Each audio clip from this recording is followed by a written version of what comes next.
If you want a build that can fade consistently over their opponents and go into the paint and dunk on them whenever they want to play back, then this is the build for you. What's good, everybody? We are back with another 2K25 video, and today I'm bringing you guys my offensive threat build. This is another one of those builds. I went back and looked at all my 2K20 builds that I had a lot of fun on. I want to recreate them this year, and we're making them even better now. This build's an absolute menace on offense, getting a 90 plus 3 and 90 plus dunk, while still getting a 90 plus ball handle. I think you guys are really going to enjoy this one. I'm having a ton of fun on it. Without further ado, let's get right into this video.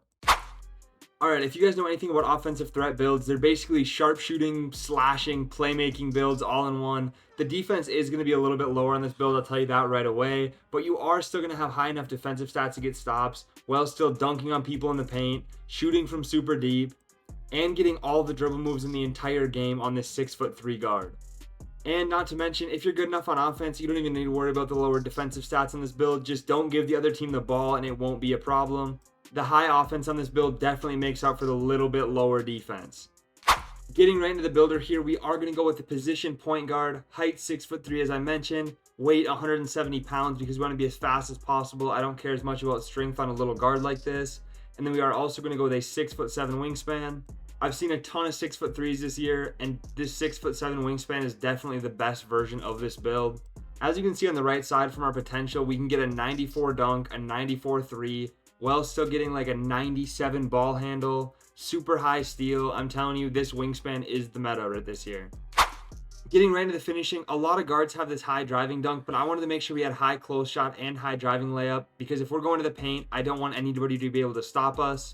This 81 close shot is going to get us silver float game, bronze paint prodigy. The layup's going to get us Hall of Fame aerial wizard, silver float game, and bronze layup mixmaster. And it's also going to unlock a lot of different layup styles. I haven't tested everything yet, so I don't want to tell you guys what I'm using, but 80 is more than enough. Turn on real player percentage layups. It's going to get the job done. You're going to make way more.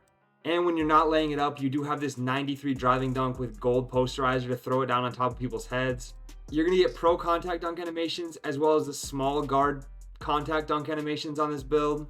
You're going to be dunking a whole lot, but you're also going to be shooting from deep if you can see our 3-point rating down there. Finishing out the finishing though, we are going with a 42 standing dunk and a 38 post control. Doesn't mean too much, but it is there, so I just wanted to mention it quick. Then getting right into the shooting, we do get 94 3-pointer on this build, as well as an 84 mid-range shot and a 72 free throw. These ratings are going to get us gold shooting badges across the board, gold Deadeye, gold Limitless, we're going to be shooting from half court, gold mini marksman, we are short enough to be able to get that badge and shoot over any taller defenders.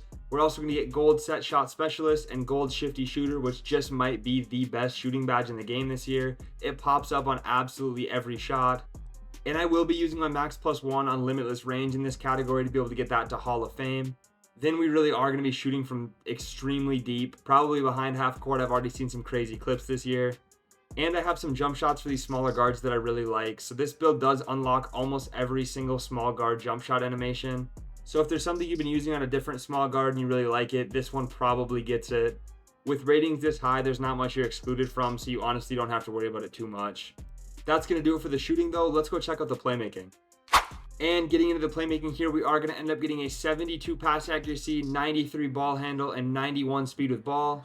That 72 pass accuracy, all it's going to do for us is get us bronze break starter and silver dimer, but you're still going to get really fast passes. Unless you're playing like high level pro-am, this is more than enough on any build. I've said it in probably every video I've posted this year. And then the 93 ball handle is going to get us gold ankle assassin, gold handles for days, and gold unpluckable. I'm not trying to get ripped. I want this build to be elite when it comes to ball handling. And it's also going to get every single dribble move in the entire game except for Steve Francis' signature size up, which I probably will use 2 cap breaker points to get our ball handled to 95 and unlock that when I do hit starter 3. And then as far as the 91 speed with ball, it's going to unlock us a ton of different dribble styles. The dribble styles this year are what's responsible for your speed boost a lot of the time. It affects how fast a player can launch, run, or sprint with the ball while dribbling. That's what 2K says at least. So that's what I'm going to go with. And we do end up getting Hall of Fame lightning launch on this build, which if I don't use my max +1 in the shooting category, that's where I'm going to put it to get our build the legend lightning launch. We're going to be speed boosting so fast on this build. You guys have seen all the offensive stats on this build now. You can clearly see why we're called an offensive threat, but I think you're going to be surprised with how much defense we actually do get on this build. All right, this looks kind of weird, so let me explain it to you guys. We do end up going with a 68 interior, 74 perimeter, 60 steel, and a 63 block. As far as the interior and block, I upgraded them on this build because they're extremely cheap. So I could either have a maxed out interior and block or get like 8 more steel points. And having this maxed interior is going to help you get a lot more stops, especially if you're playing twos on this build. If people come into the paint, even if you're not unlocking a bunch of badges from it, it's going to help you get stops and contests.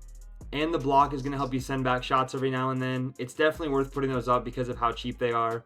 And then the 74 perimeter, I went with this specifically to get bronze challenger, bronze on-ball menace, bronze pick dodger. I want to be able to fight through the screens. And honestly, challenger out of that list is probably the most important. I don't think you should make any build that doesn't have challenger this year that's a guard, because you're not going to get any kind of contest on the perimeter when there's already not very many contests in this game.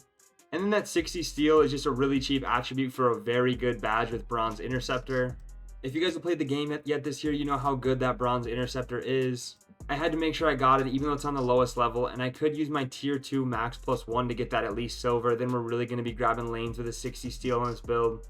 I don't know, that's just an option, but I do think it would make the build a lot better.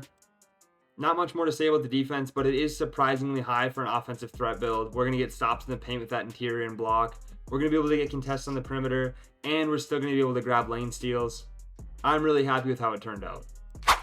And then finally, getting into the physicals, we end up going with an 86 speed, 80 agility, 48 strength, and an 80 vertical.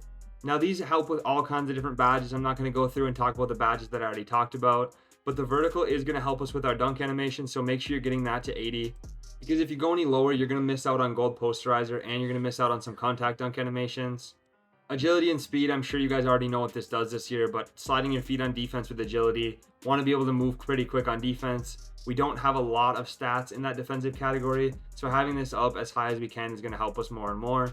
And then that 86 speed, I want to be able to run out on breaks. I want to be able to dex off ball, get open. Pretty standard. I've seen this on pretty much every guard build this year. And then that 48 strength, nothing crazy, just ended up coming up with some other stuff that we upgraded, so don't look too deep into that. But build speaks for itself, very offensive heavy. Let's check out what name we get on this build. And for this build, we end up being an inside out ISO specialist, which is at least a little bit different from other builds this year. I really like it. If you guys end up making this build, I really hope you enjoy it. I appreciate you sticking around to the end. Drop a like, drop a sub on your way out, and I will catch you in the next one.